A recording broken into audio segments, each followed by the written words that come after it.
All right. Welcome to the Cruz Report, episode number 6, baby. A deep dive into Joe Cruz's life, and I mean deep. You guys are getting a lot of in-depth knowledge of kind of why I am who I am. And so I kind of ended off last week. We were talking about my brother going to jail, getting in trouble. You know, it was a dark time for me and my mom. I think my mom definitely, as a parent, I think you just handle it way harder on yourself. Even though, man, she did everything she possibly could. Like, she gave us everything that we needed. We had fun, we had love, we had tough times, we had good times. I think everything that builds you to who you are and who your character is. So I finished high school, and I don't want to go to college. I don't want to go to the military, but those were kind of the two choices she gave me. So I went to go stay with Bob and Julie for that summer. I was still dating my high school sweetheart, but she had moved to Ohio, and it was kind of starting to tail off a little bit. And I just wanted to work with Bob. Bob was like, bro, come to the he worked at a car dealership. Bob ran the dealership. Come here, you can work your way up. I'm like, fuck yeah. So I stayed there the whole summer, and my mom came back in like early August, was like, bring your ass back home. You're going to college. So I'd applied to like one school, UNC Pembroke. I got in. She was ready to kind of probably start her life and live her life and do her thing. You know what I mean? Like, she'd raised kids. Now, I mean, she'd raised me, Josh, Jenny, Jay, Sarah, some of her siblings. Like, so I do an orientation at Pembroke. And I'm there next weekend. Boom, done. Like, she's kind of doing her thing. And I was bitter at the time. Like, I didn't want to be there. I didn't want to go. So I held a grudge against her a little bit. And to be fair, like, she was kind of trying to figure her life out. She had met what eventually became her husband that she's with today, a great guy named Eric. They were, starting their own relationship and figuring things out there. They got married when I was there. And college was a really good time for me. And I did party. I did all the things you're not supposed to do. I was 16 when I started my senior year. I was 17 in my dorm. Like, I was not ready. I didn't go to class a lot. I've hung out with some of the best dudes I've ever met in my life. Joe Chero was one of them. You guys will meet him later. Still to this day, a good buddy of mine. Lee Cadell. I can't say enough good things about Lee. Lee was probably my best friend in college, man. Rob McCormick, we call him Cheddar Bob.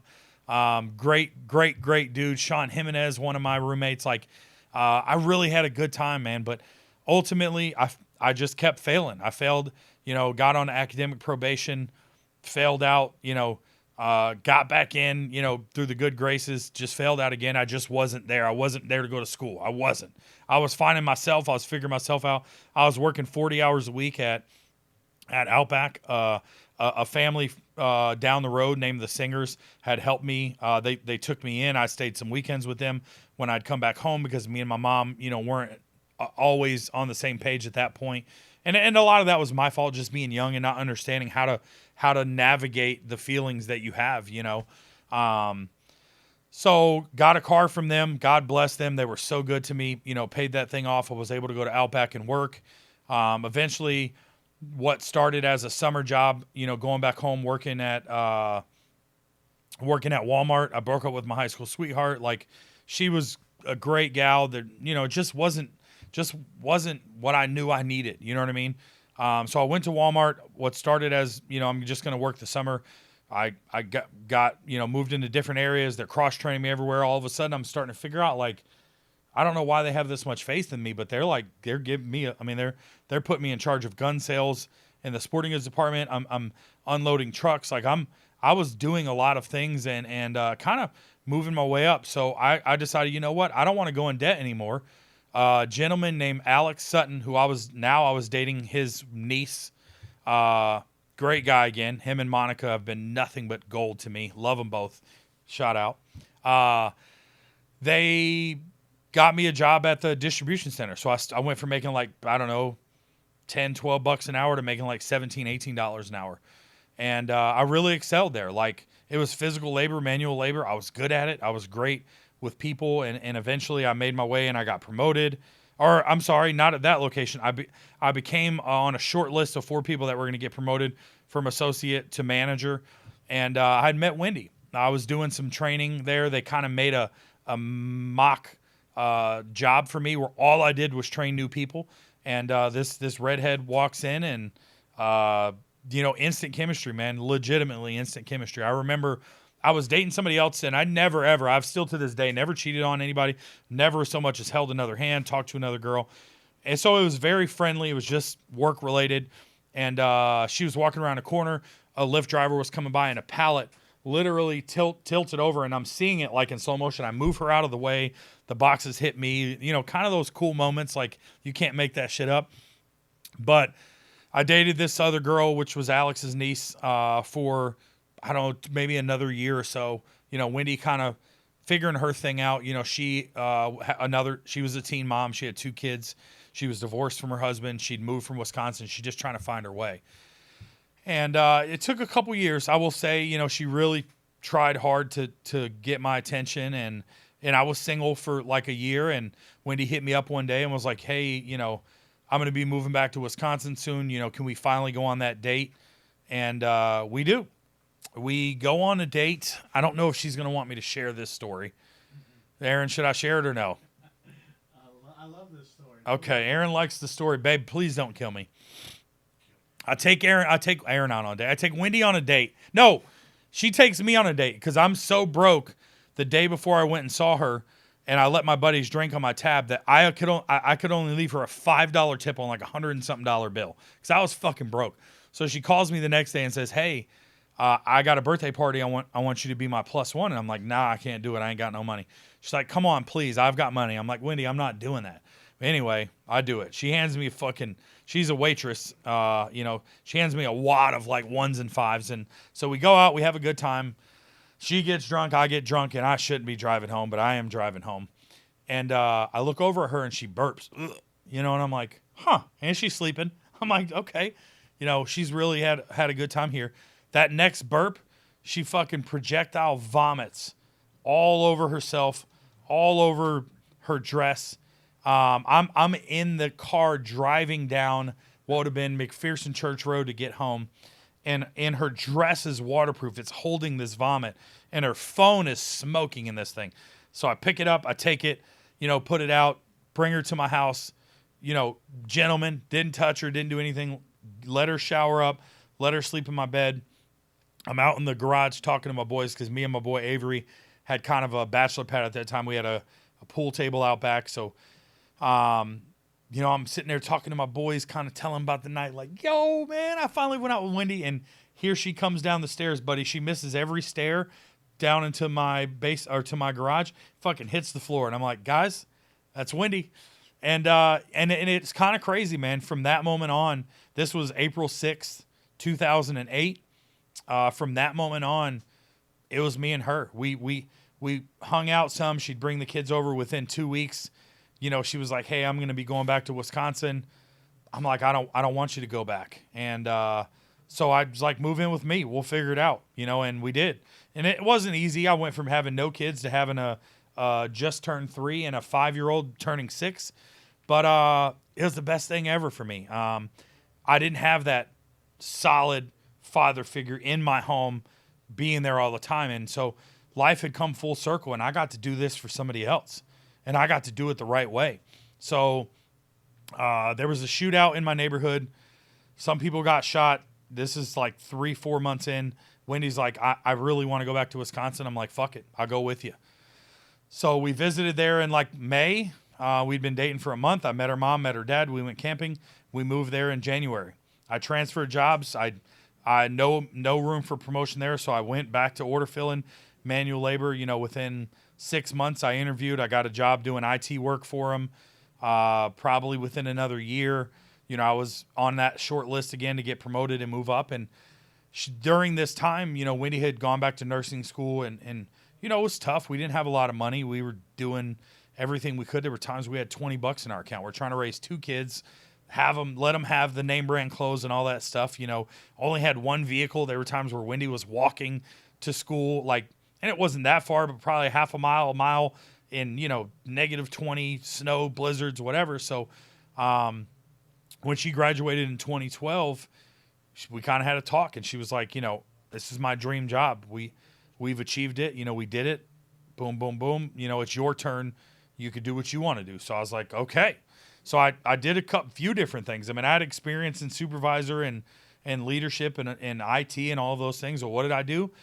I went to the local community college, took a test. They put me on a list of internships. A buddy of mine was a plumber. I'm like, fuck it, I'll be a plumber. So I did that for like a year, and it was all right. I mean, it wasn't. I got it. I did well in school. Like, it just wasn't something I loved. You know what I mean? So I said, fuck it. I went to next door to us was a place called Bandbox. Did kind of like linen rentals, like Aramark or G&K would. I started as a route driver. Within a year, I was promoted to route manager. Another company, an oil company, hit me up, and a good buddy of mine, Dave Eitland, worked for them, and it was a great company. And so I hopped in. They offered me a raise, and I mean, I had expenditure accounts. I had company credit card, company cell phone, company car. Like, I made it.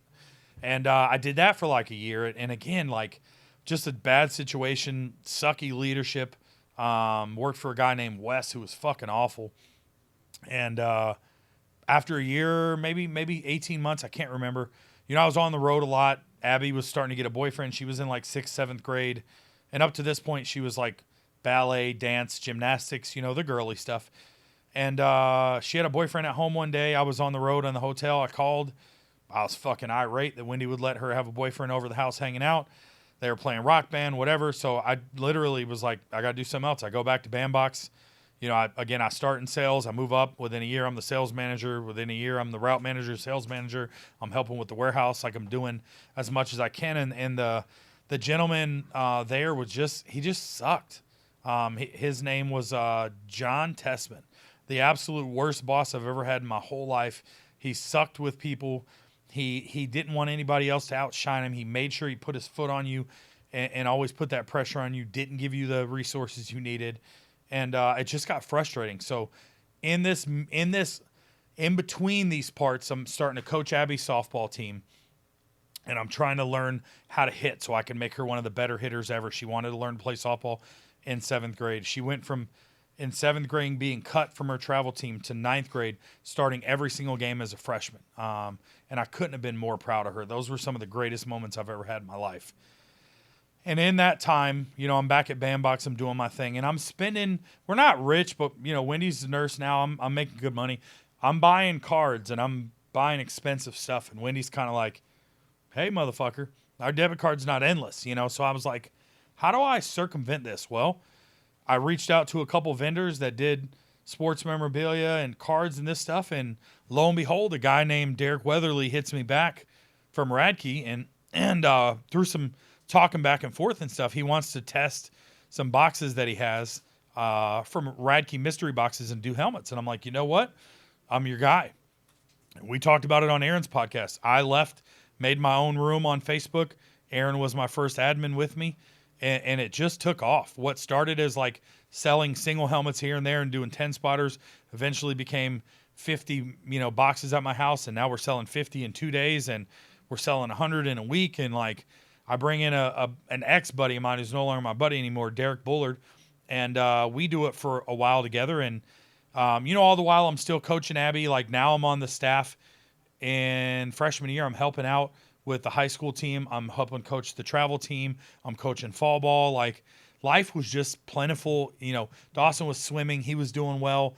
Wendy was flourishing in her, adventures. And it was just a really good time, man. As a father, as a husband. And it was tough too. There, you go through your teenage years, and sometimes Abby hated everything. Sometimes she hated just Wendy. But I definitely was her hero back then. I promise you that. I was a soft spot for her to land on. I was Daddy's girl. And so long story short, I started breaking the game, right? I was selling these helmets for them. I started my first company. This is late 2017, early 2018. And I kind of have this vision of like, if I can do this once, can I replicate it? So I reach out to Joe Chero, who's a good buddy of mine from college, and you guys will meet later. He's kind of in between places, as far as career goes. I said, dude, let's rock this. Come down, help him get set up another room Midwest, eventually set up a room with Brett Shaw. And all of a sudden now we got 4 or 5 rooms breaking helmets. Derek's breaking, I'm breaking. And it was right during this COVID period, right before COVID. Abby's getting up there. I think she's a junior in high school. Dawson's probably in 7th grade. And we just kind of start tossing this idea around. I'd come to Flowery Branch a couple times. That's where Radke was located. Had a good relationship with them. I left them at one point to go with another gentleman. That was a terrible decision. I was listening to other people and not listening to my own advice. We ended up coming back to Radke. And Abby's junior year, at the end of her junior year, with all of her friends and everything she had in Toma, Wisconsin, they decided that Wendy and Abby both were like, we want to go south. And so we took a vacation one time. We went to Macon, Georgia, check that out. We went to Statesboro, check that out.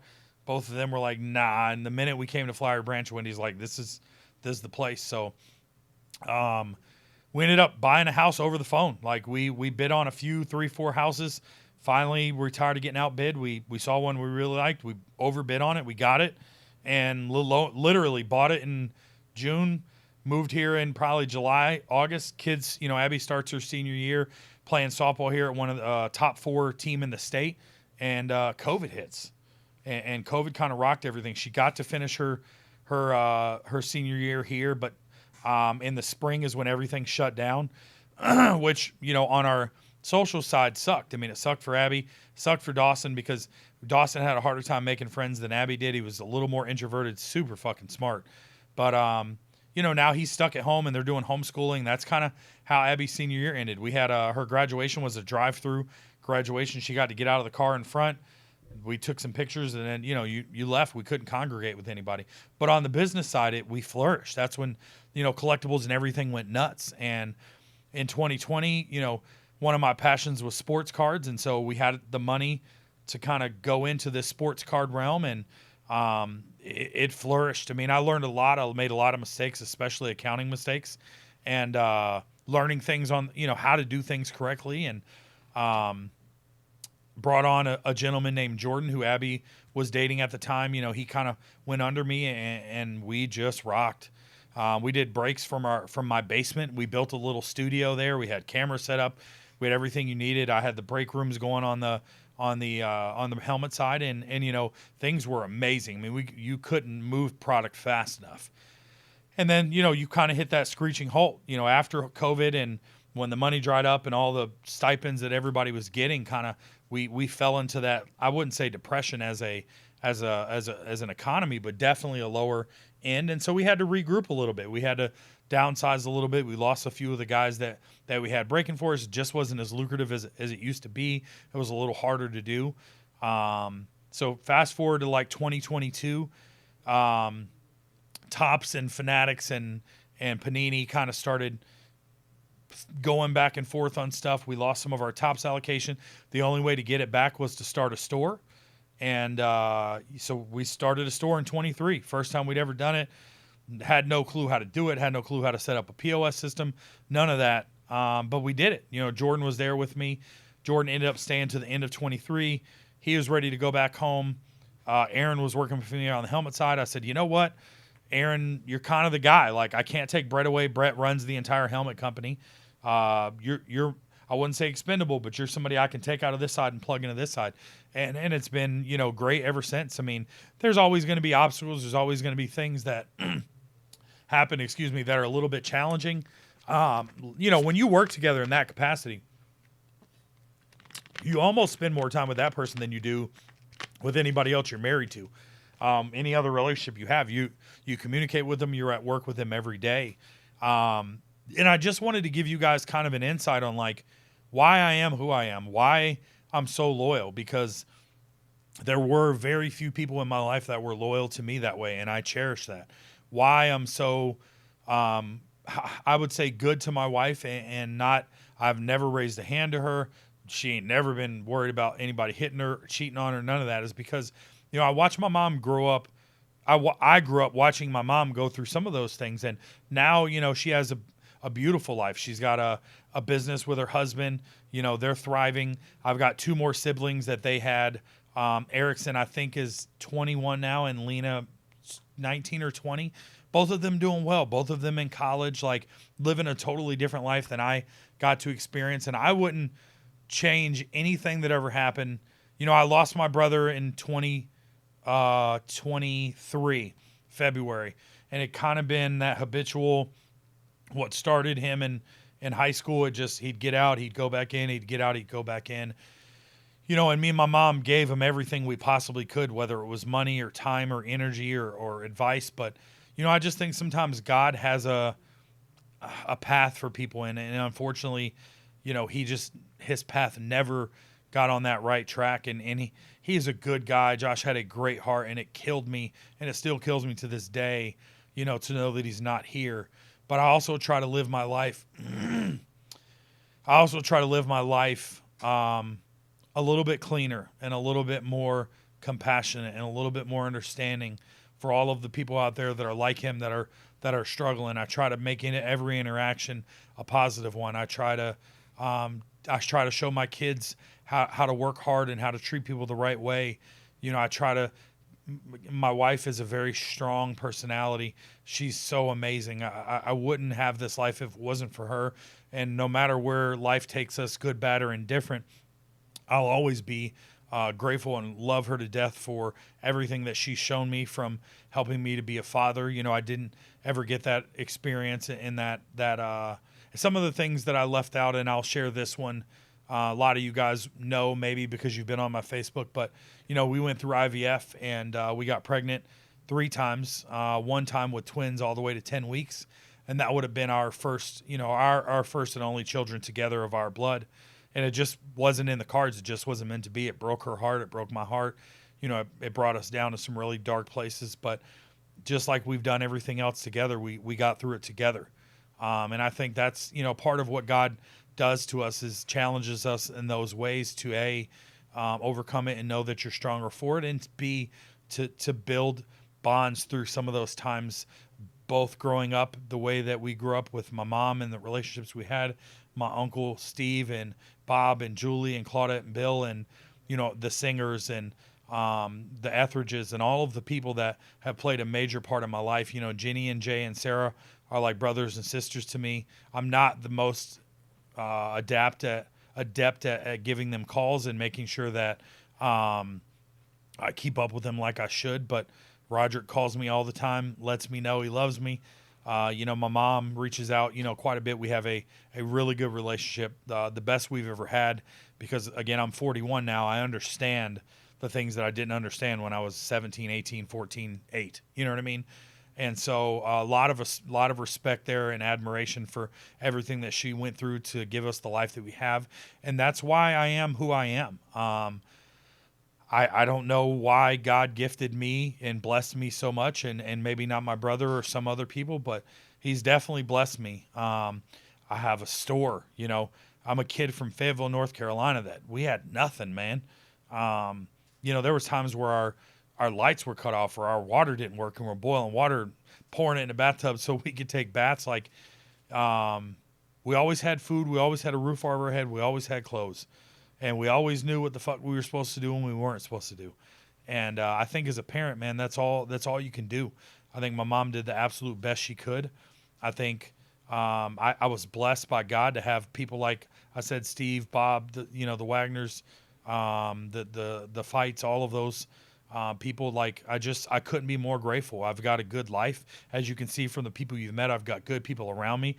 I've got people that depend on me to get paychecks. I've got people that we've built crazy good relationships just over the internet through breaks or through memorabilia or whatever it is. And, for everybody watching out there, and I genuinely mean this, it really does take a village. It's not just me. It's not just, I'm not me because of just being me. I'm me because of all the other interactions that I've had, because the people that hold me accountable, because the people that show me love, because the people that have faith in me, because the people that doubted me. I love that shit. I'll always have that chip on my shoulder, and I'll always be that broke kid from Fayetteville, North Carolina, that never wants to be broke again. Like, that'll never come out of my DNA. My vocabulary is a little deeper, right? I'm still able to communicate effectively, and I've learned a lot of things through, schooling or leadership classes or, in-person stuff. But at the end of the day, man, I'm still that kid from Fayetteville, North Carolina, and we haven't got to see it a ton, but I'm you push me far enough and you'll get what you want. I'm still from that Anaheim cloth, from that, from Susan Clough, from Stevie, Bobby, Billy, and them. I don't have that violent streak in me, but I definitely have a backbone, and I'm nice and I'm passionate and I'm all of those things, but I'm also in the inner core of me, I got that killer mentality, and that's why I continue to push to have these things, to provide for my family, to make sure that we don't have the same worries that other people may have when it comes to retiring. And I'm not there yet. I am not there yet, but I'm going to work my ass off to make sure that I get there and to make sure that I provide for them, and I'm as genuine and honest as good as I can. And I'll finish with this. And it's kind of a morbid thought, but my entire philosophy is that when I die, I want as many people as possible to be able to share stories about me that I did out of the kindness of my heart, things that I did that were absolutely unwarranted, that were in a positive manner. And I want to know, or I want at least the people that loved me to know, that I've gone out of my way to make sure that other people's lives are better because they're in mine. So again, sorry for being a little sensitive there and a little touchy, but this is the Cruz Report. This is episode number 6. Guys, give us a follow, give us a like, please. We're gonna keep doing this. I appreciate each and every one of you. This is brought to you by Creative Brands. And look, man, you guys have a great day.